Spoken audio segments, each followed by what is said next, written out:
igreja. Que a graça e que a paz de Cristo sejam com todos. Amém. Meus irmãos, hoje nós estamos diante de um texto, digamos, de entendimento um pouco complexo. Eu vou pedir muito, mas muito a atenção de toda a igreja durante a leitura da palavra do Senhor, diante de toda a explicação do contexto desse texto aqui, para que nós não saímos daqui sem entender nada e, pior, entendendo coisas que Deus não disse. Por isso que eu peço muita atenção dos irmãos, para que nós concentremos agora o nosso coração em Deus, o nosso entendimento na sua palavra, para que ela fale ao meu e ao seu coração. Amém? Amém. Abra sua Bíblia em Apocalipse, lá no final da Bíblia, o último livro, capítulo 3, dos versos 14 até o verso de número 22. E o tema da mensagem de hoje é: Eis que bato a porta. Apocalipse capítulo 3, dos versos 14 até o verso de número 22. Portanto, diz assim a palavra de Deus: Escreve ao anjo da igreja de Laodiceia: Estas coisas diz o Amém, a testemunha fiel e verdadeira, o princípio da criação de Deus. Conheço tuas obras, sei que não és frio nem quente. Antes fosses frio ou quente. Assim, porque tu és morno e não és quente nem frio, estou a ponto de vomitar-te na minha boca. Porque tu dizes: sou rico, tenho prosperado e nada me falta, mas não sabes que é infeliz, miserável, pobre, cego e nu. Eu te aconselho que compres de mim ouro refinado no fogo, para que te enriqueças, roupas brancas para que te cubras e a vergonha da tua nudez não seja mostrada, e colírio para que apliques sobre os teus olhos e enxergues. Eu repreendo e castigo a todos quantos amo. Sê, pois, zeloso e arrepende-te. Estou à porta e bato. Se alguém ouvir a minha voz e abrir a porta, entrarei em sua casa e cearei com ele e ele comigo. Ao vencedor, eu lhe concederei que assente comigo no meu trono, assim como eu venci e me assentei com meu Pai no seu trono. Quem tem ouvidos, ouça o que o Espírito diz às igrejas. Até aqui. Abaixe sua cabeça, vamos orar a Deus. Senhor, nós clamamos a exaustão do Teu Santo Espírito nesse momento, Pai. Sede conosco, abra nosso coração, Deus, abra nosso entendimento, para que nós entendamos, Pai, tudo nesse texto. Fale ao nosso coração, Deus, para que nós possamos sair daqui transformados, Pai, segundo a Tua vontade. Muito obrigado pelo privilégio que nós temos de poder Te servir. Essa oração que fazemos, Deus, não é nos nossos méritos, mas de Cristo Jesus. Amém. Amém. Meus irmãos, o apóstolo João recebeu do Senhor Jesus algumas incumbências a mais do que os demais apóstolos, pois para os outros 11, com exceção de Judas, a ordem foi de pregar o Evangelho. Já João, além disso, Cristo ainda na cruz disse a ele que cuidasse de sua mãe, Maria, e em virtude disso a sua vida seria mais longa do que os demais apóstolos. Todos os apóstolos foram martirizados na missão dada por Cristo. Apenas João morreu na sua dita velhice. E os planos de Jesus para João ia além do zelo e suporte à sua mãe terrena. Como Deus permitiu uma vida longa a João, a ele foi revelado sobre os últimos dias. O livro de Apocalipse foi revelado por Jesus, escrito por João, enquanto ele esteve preso na ilha de Pátimos, na Grécia. Meus irmãos, hoje, se você quiser conhecer esse local, ele ainda está lá, aonde foi o local que ele foi aprisionado. Deus preservou tanto a vida de João para essas missões, que nem mesmo o imperador romano de sua época, Domiciano, conseguiu acabar com a sua vida antes de lançá-lo na prisão, pois ele tentou. O evangelho incomodava tudo, inclusive o império. O imperador Domiciano condenou João por conta da mensagem que ele pregava, e a pena foi execução por escaldamento em óleo fervente. Mas Deus operou um milagre, fazendo com que João saísse ileso do caldeirão de óleo fervente a qual ele foi lançado, mostrando que o poder de fato pertence a Deus somente. Amém, irmãos? Então, após essa tentativa frustrada de matar João, o imperador Domiciano ordenou que ele fosse aonde? Trancafiado na ilha de Patmos.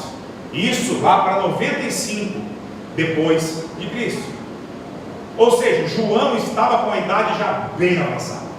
E foi justamente nesse período que Cristo faz essas revelações a João, a qual podemos ver no livro de Apocalipse.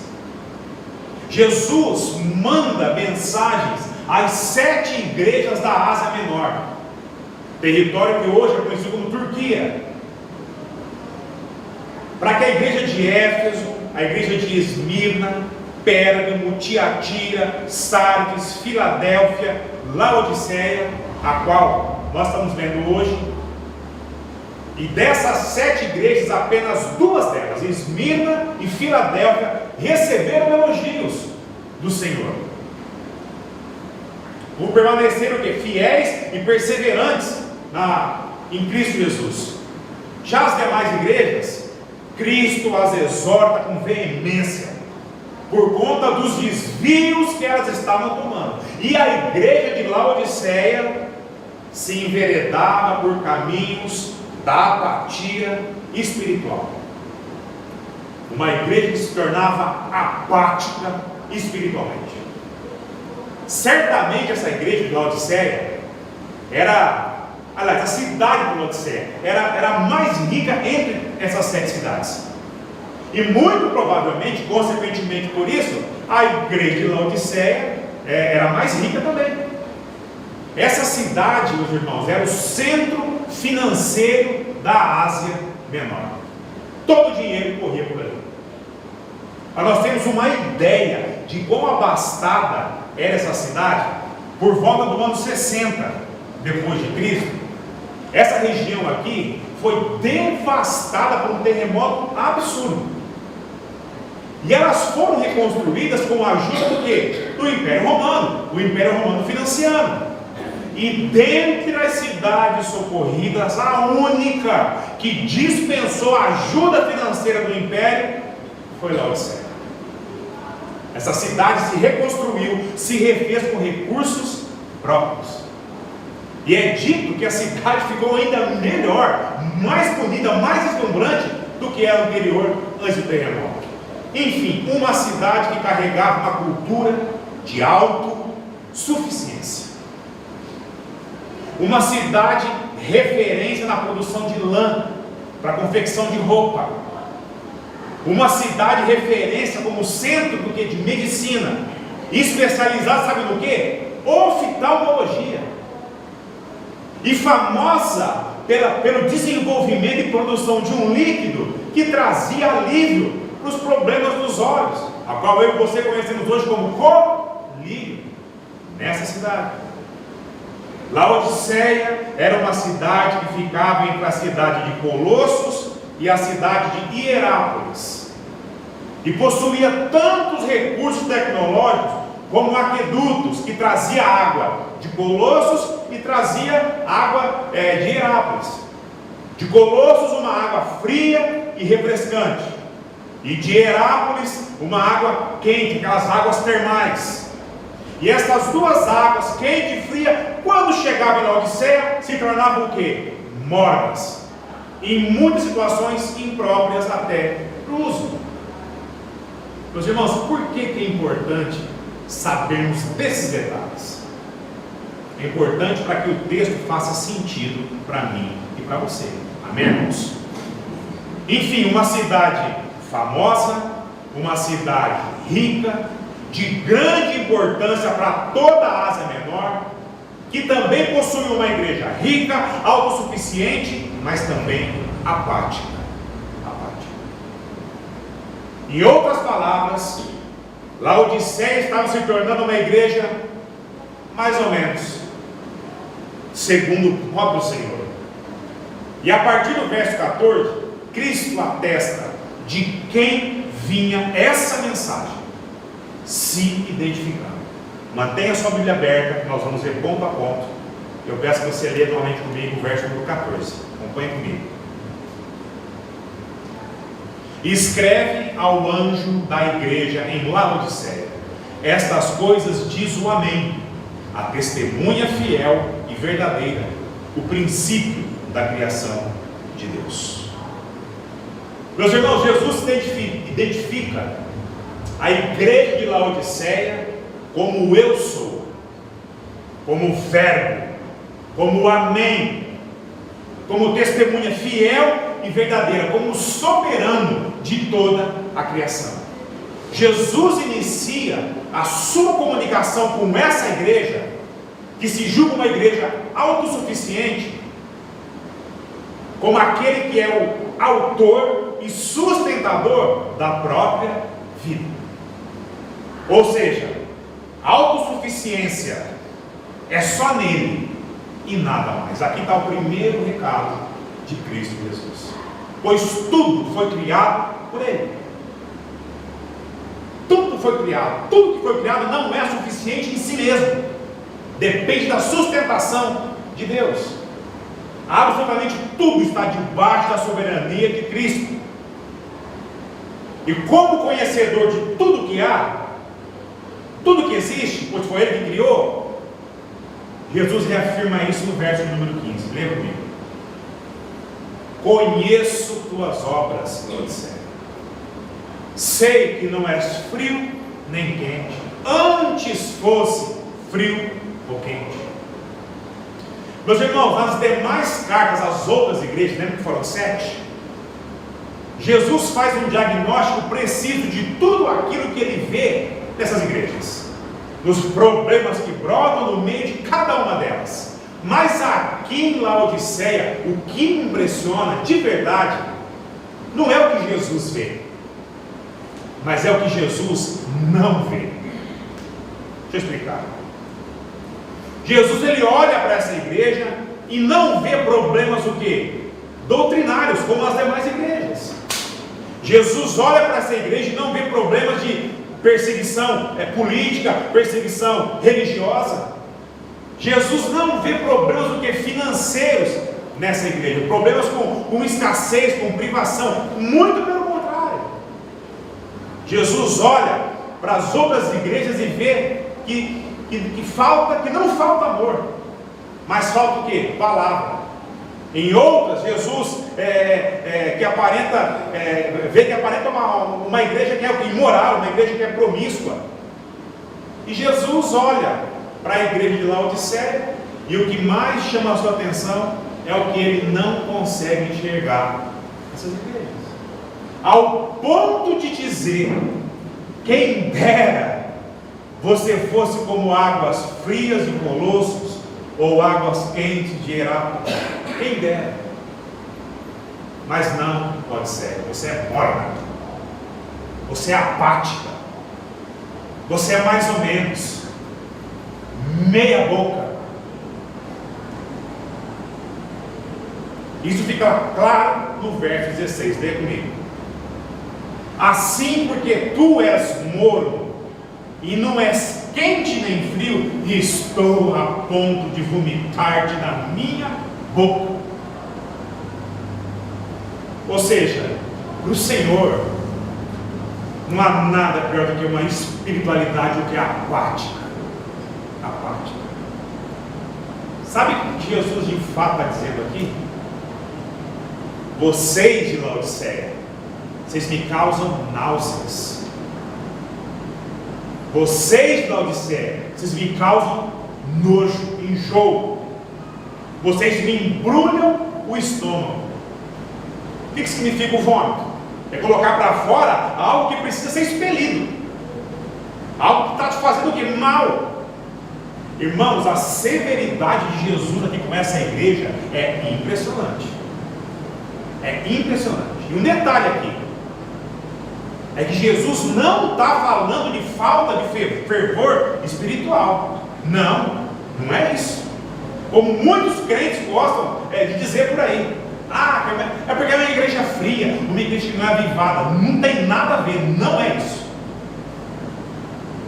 Nós batistas somos considerados assim por muitos por aí. Mas não é isso que Jesus está dizendo.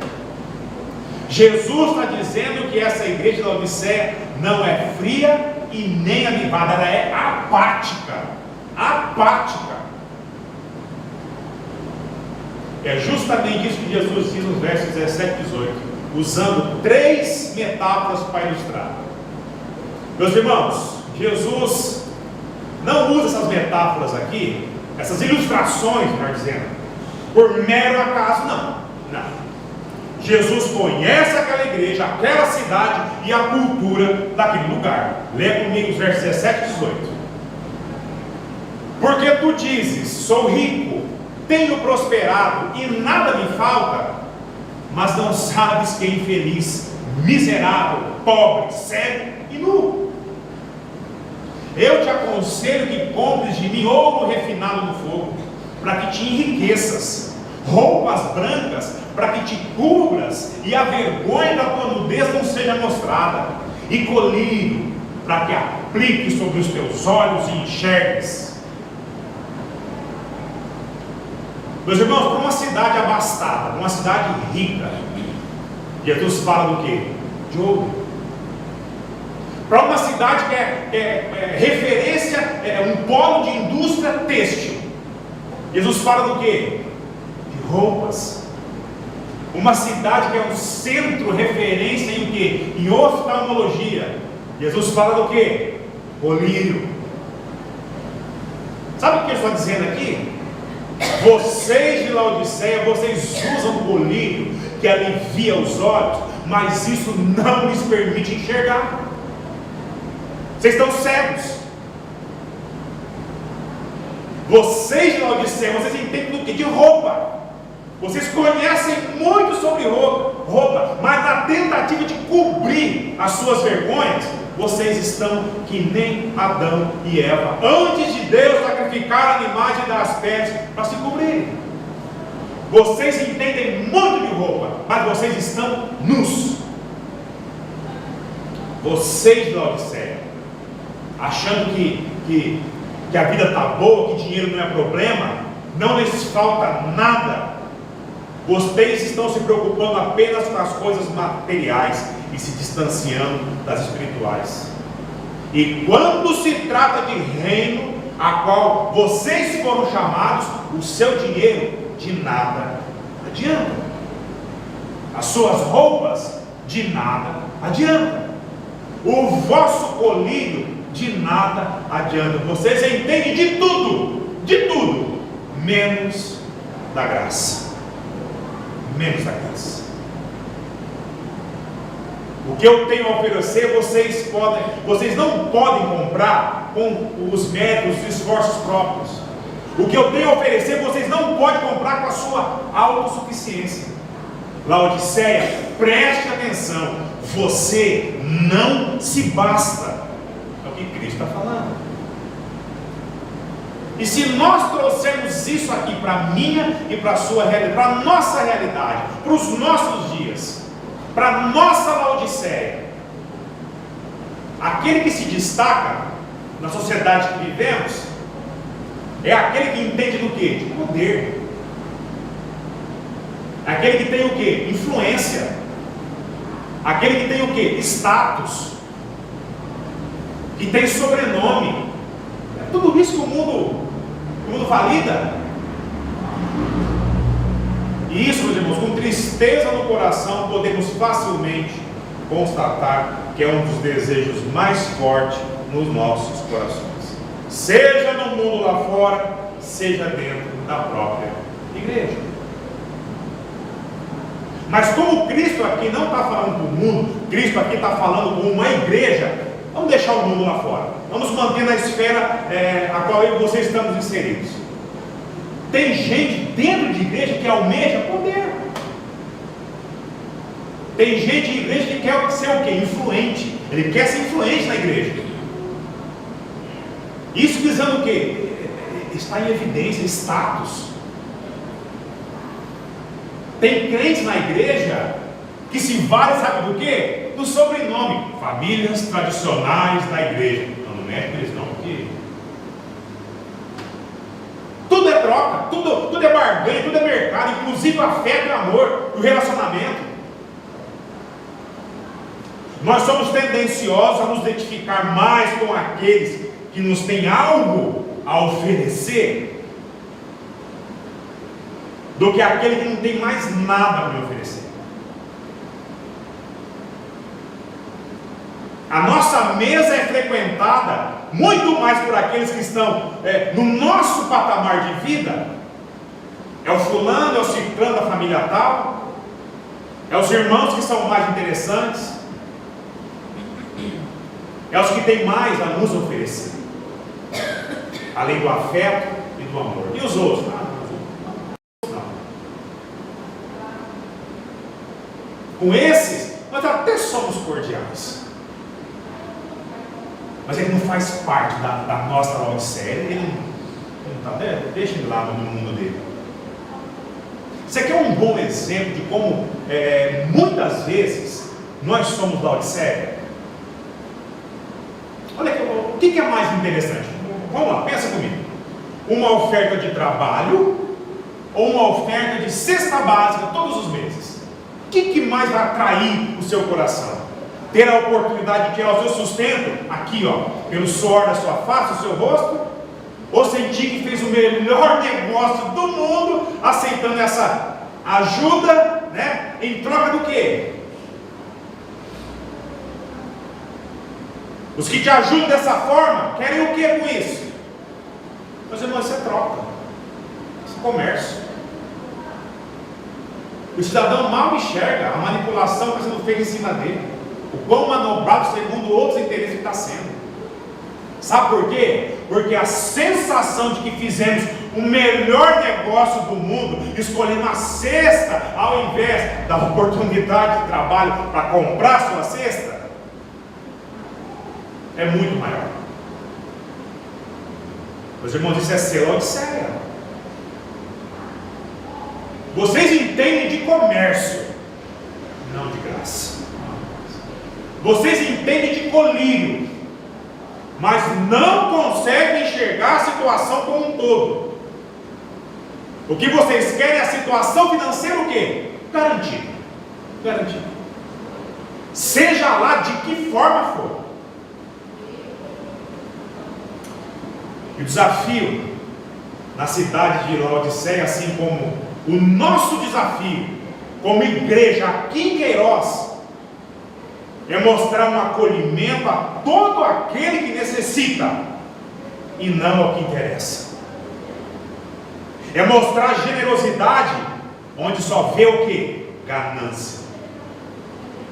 É evidenciar o amor onde só há ódio e rancor. É buscar o reino dos céus e não apenas as cidades da terra, meus irmãos. Isso é um desafio para mim e para você como igreja. Cristo não está falando do mundo, está falando comigo e com você.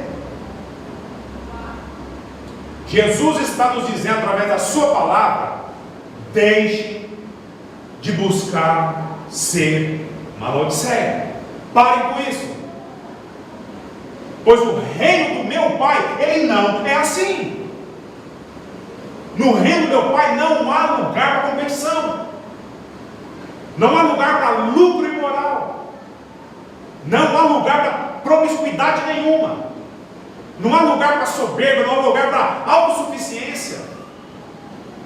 Meus irmãos, Jesus, ele está fazendo um apelo a essa igreja de Laodiceia. Mas Jesus também está fazendo um apelo à igreja de todos os tempos. A a sua igreja, a qual eu e você também fazemos parte. Amém? Sabe qual é um dos maiores desejos no meio do seu coração? E hoje, como que isso está na moda? Basta abrir qualquer rede social que você vai ver. Tem muitas pessoas, inclusive crentes, que têm como objetivo fundamental, o objetivo primário de vida, alcançar o seu primeiro milhão do banco. Meus irmãos, vejam bem, não há problema algum em ter dinheiro. Se Deus o abençoou com capacidade, com inteligência, honestidade, que geram riqueza na sua vida, graças ao Senhor por isso. Mas o problema começa quando nossa meta de vida é servir as riquezas e não a Deus. Deus não proíbe em sermos prudentes com o dinheiro, mas Deus nos exorta em toda a Bíblia, do perigo que o desejo desenfreado pelo dinheiro representa para mim e para você. Pois a ganância pelo dinheiro, o desejo exacerbado em ser autossuficiente, facilmente se tornará em um ídolo na sua vida, na minha vida. Eles irão se equiparar com Deus e até certo ponto superar o Senhor. E sabe o que é engraçado? Vai prometer algo que jamais pode entregar. Já o nosso Deus sim. Amém? Dinheiro de forma errada na minha e na sua vida, sabe o que ele promete? Promete o quê? Paz. Mas ele não pode entregar isso. Pois aí você vai passar o resto da vida com medo do quê? De perder ele. A riqueza de forma errada nas nossas vidas promete o quê? Segurança. Mas na hora da morte, ou diante apenas de uma possibilidade, ele não pode entregar nada. O dinheiro de forma errada em nossas vidas promete o quê? Felicidade. Felicidade. Ah, como eu seria feliz se tivesse 1 milhão no banco. É um discurso que todo mundo. Uma felicidade que cai diante da primeira crise existencial da pessoa. O que mais se vê por aí são pessoas ricas com muito dinheiro, mas que estão afundadas em problemas mentais, afundadas em problemas psicológicos, depressivos, doentes. Meu irmão, minha irmã, trabalhe sim, seja próspero, desfrute o que Deus lhe proporciona através do suor do teu rosto, seja inteligente, busque informação, se capacite, ganhe dinheiro, mas não caia na armadilha de querer ser autossuficiente. Ganhe dinheiro, muito dinheiro. Sabe para quê? Sabe por que Deus permite um crente ganhar muito dinheiro? Para exercer a sua generosidade na mesma proporção em que lhe permite o dinheiro ir até ele, e não bater no peito como os crentes da Odisseia. Não, eu me basto. Império Romano, não precisa de dinheiro não, a gente aqui é do balacobaco. Fica em paz aí. 1 Timóteo 6, de 9 a 10. Mas os que querem ficar ricos, presta atenção, irmãos, mas os que querem ficar ricos caem em tentação, em armadilhas e em muitos desejos loucos e nocivos que afundam os homens na ruína e na desgraça, porque o amor ao dinheiro é a raiz de todos os males, e por causa dessa cobiça alguns se desviaram da fé e se torturaram com muitas dores. Jesus está olhando para aquela cidade de Laodiceia, dizendo: vocês não são autossuficientes, vocês não são deuses, vocês não se bastam. E o conselho de Jesus para essa igreja, para a nossa igreja também. Amém, irmãos? Amém, irmãos? Lê novamente o verso 18. Eu te aconselho que compres de mim ouro refinado no fogo, para que te enriqueças, roupas brancas para que te cubras, e na vergonha da tua nudez não seja mostrada, e colírio, para que aplique sobre os teus olhos e enxergues. Meus irmãos, Jesus está dizendo: troque essa falsa sensação de prosperidade, essa riqueza temporária, ilusória, pela verdadeira prosperidade que só pode vir de mim. Jesus fala nos evangelhos que podemos sim acumular riquezas na terra e saber como usá-las, a fim de que acumulamos o quê? Riquezas no céu. Jesus diz: produza roupas, mas vistas de mim. Aplique o meu colírio nos seus olhos, para que enxergues toda a verdade. Aquela igreja achava que por si só bastava. Jesus diz, leia o verso 19. Vocês acham que se bastam? Eu repreendo e castigo a todos quanto amo. Sê, pois, zeloso, Laodiceia, e arrepende-te. Meus irmãos, por que Jesus é tão duro com essa igreja? Com a nossa igreja? Sabe por quê? Porque Jesus ama. Jesus ama. Presta atenção. Jesus diz isso, pois pode ser que muito de nós, até mesmo sem a gente perceber, nós estamos sendo moldados nos padrões da cidade de homens aí, e não de reino do céu. Pode ser que eu e você estamos sendo ficando parecidos cada vez mais com a igreja de Laodiceia do que com a igreja de Cristo.